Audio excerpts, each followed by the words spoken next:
मुकेश अंबानी और रतन टाटा, यह वो दो नाम हैं जिन्हें देश का बच्चा बच्चा जानता है।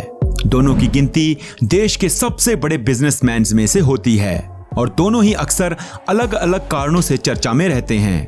लेकिन जहां मुकेश अंबानी हमेशा लाइमलाइट में छाए रहते हैं, वहीं रतन टाटा के बारे में भी आप अक्सर न्यूज़पेपर और सोशल मीडिया पर खबरें सुनते ही रहते होंगे। जहां मुकेश अंबानी एशिया के सबसे अमीर इंसान हैं, वहीं अगर रतन टाटा अपनी पूरी संपत्ति का अधिकार ले लें तो वो मुकेश अंबानी से भी अमीर बन सकते हैं। लेकिन इसके बावजूद भी कुछ ऐसी बातें हैं जो दोनों को एक दूसरे से काफी अलग करती हैं, और आज जानते हैं कि वो बातें क्या हैं। एक का बड़ा दिल और दूसरे के बड़े बड़े बिल। जी हाँ दोस्तों, जहां इन दोनों में से एक हर वक्त अपनी दौलत की शो ऑफ करता है, वहीं दूसरा अपनी पूरी दौलत दूसरों की मदद में लगा रहा है। आज के इस वीडियो में हम यही कंपैरिजन करने जा रहे हैं कि इन दोनों में से किसका शो ऑफ ज्यादा है और कौन अपनी दौलत दोनों हाथों से लुटा रहा है। लेकिन वीडियो की शुरुआत से पहले अगर आपने अभी तक चैनल को सब्सक्राइब नहीं किया है तो चैनल को सब्सक्राइब करना ना भूलें और वीडियो को लाइक भी जरूर कर दीजिए। दोस्तों, अमीरी की बात करें तो मुकेश अंबानी रतन टाटा से आगे हैं, जबकि कंपनीज की बात करें तो दुनिया के दूसरे सबसे महंगे घर के मालिक मुकेश अंबानी के पास 6 कंपनियां हैं। वहीं सिंपल लिविंग पसंद रतन टाटा रहते तो सिंपल से बंगले में हैं, लेकिन उनके पास 135 से ज्यादा कंपनियां हैं। अब आप क्या कहेंगे कि भाई जब इनके पास इतनी सारी कंपनियां हैं तो इनकी कमाई मुकेश अंबानी से कम क्यों है? तो रुको जरा, सब्र करो, हम आपको इसका राज भी बताएंगे। अब बात करते हैं इनकी कंपनी की। मुकेश अंबानी की कंपनी है रिलायंस इंडस्ट्रीज कुछ लिमिटेड सेक्टर्स में ही काम कर रही है, जैसे Reliance retail, Reliance institute of life sciences, Reliance logistics, Reliance Jio Infocom और रिलायंस इंडस्ट्रीज इंफ्रास्ट्रक्चर लिमिटेड। वहीं रतन टाटा की कंपनी को तो आप जानते ही होंगे, क्योंकि सड़क पर चलने वाली गाड़ियों से लेकर आपके किचन में इस्तेमाल होने वाले नमक तक हर चीज बनती है रतन टाटा की कंपनी में।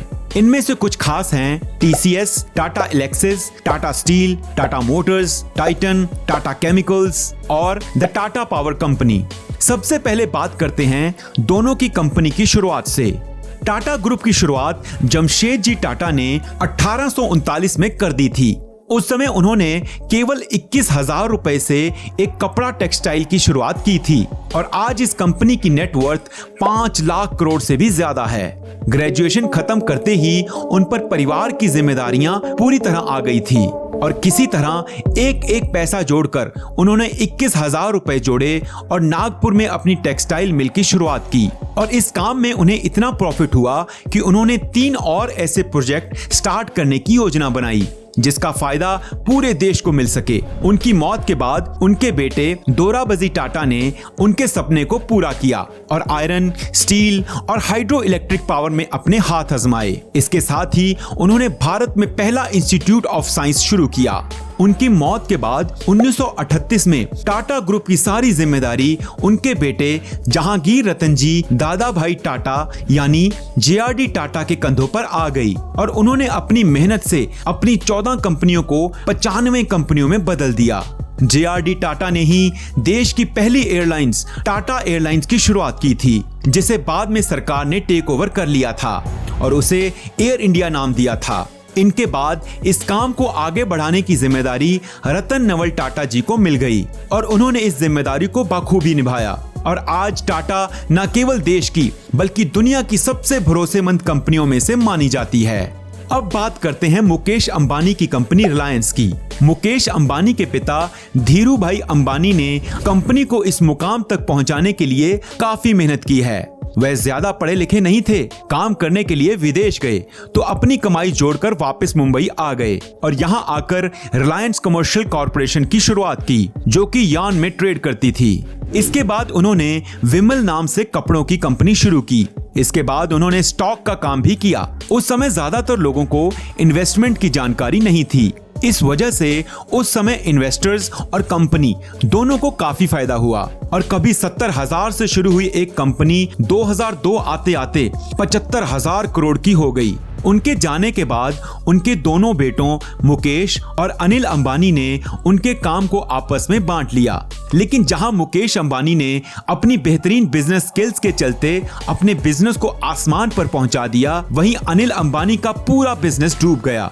आज मुकेश अंबानी का नेटवर्थ 7,930 करोड़ डॉलर हो चुका है।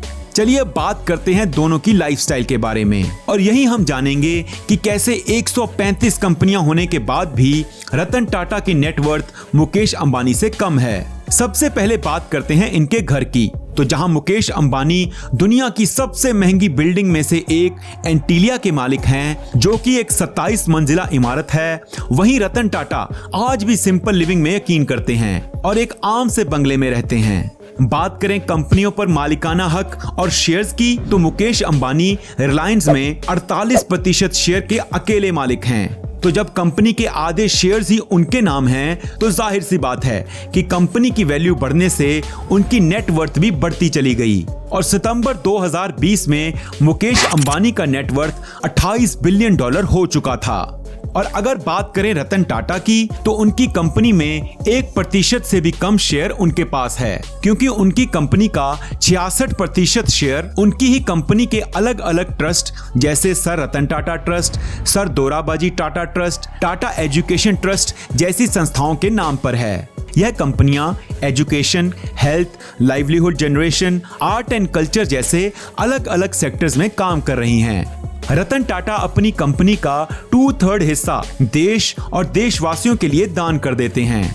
अगर चैरिटी वाले शेयर रतन टाटा के नाम पर हो जाएं, तो वो एशिया के सबसे रिचेस्ट पर्सन हो जाएंगे।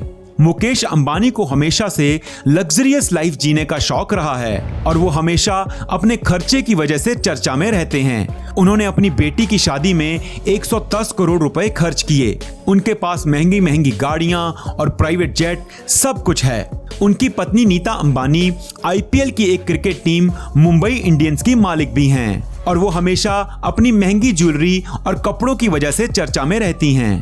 वहीं दूसरी तरफ अगर बात रतन टाटा जी की करें, तो वह हमेशा से सिंपल लाइफस्टाइल पसंद करते रहे हैं। उनकी यह सादगी उनके पहनावे से लेकर उनके घर में हर जगह नजर आती है। उनके खर्चे बहुत कम हैं, लेकिन वो अक्सर लोगों को नए स्टार्टअप शुरू करने में मदद करते हैं, ताकि उनकी कंपनी के साथ देश को भी फायदा हो। उनका टाटा हेल्थ केयर 25 राज्यों और यूनियन टेरिटरी में फैला हुआ है। टाटा ग्रुप समाज सेवा के काम में काफी आगे रहता है। जहां मुकेश अंबानी को हमेशा न्यूज में छाए रहना पसंद है, वहीं रतन टाटा हमेशा शोर से दूर एक आम सी जिंदगी जीना पसंद करते हैं। दोस्तों, इस वीडियो से हमें यह पता चलता है कि पैसा कमाना कोई बुरी बात नहीं है। आपको खूब पैसा कमाना चाहिए, लेकिन इस दुनिया में कई जगह हैं जहां गरीबी है, भूखमरी है, कई ऐसे लोग हैं जिन्हें पैसों की जरूरत है। तो अगर आप इस लायक हैं कि उनकी मदद कर सकते हैं, तो जरूर उनकी मदद करनी चाहिए, क्योंकि कोई भी इंसान पैसे से बड़ा नहीं होता, उसके कर्म ही उसे बड़ा बनाते हैं। तो दोस्तों, आप भी जहां तक हो सके लोगों की मदद करें, क्योंकि यही एक चीज है जो आपके साथ हमेशा रहेगी। हम आपसे मिलेंगे अगले मजेदार और इंटरेस्टिंग वीडियो में। हमारे चैनल को सब्सक्राइब करना ना भूलें। धन्यवाद।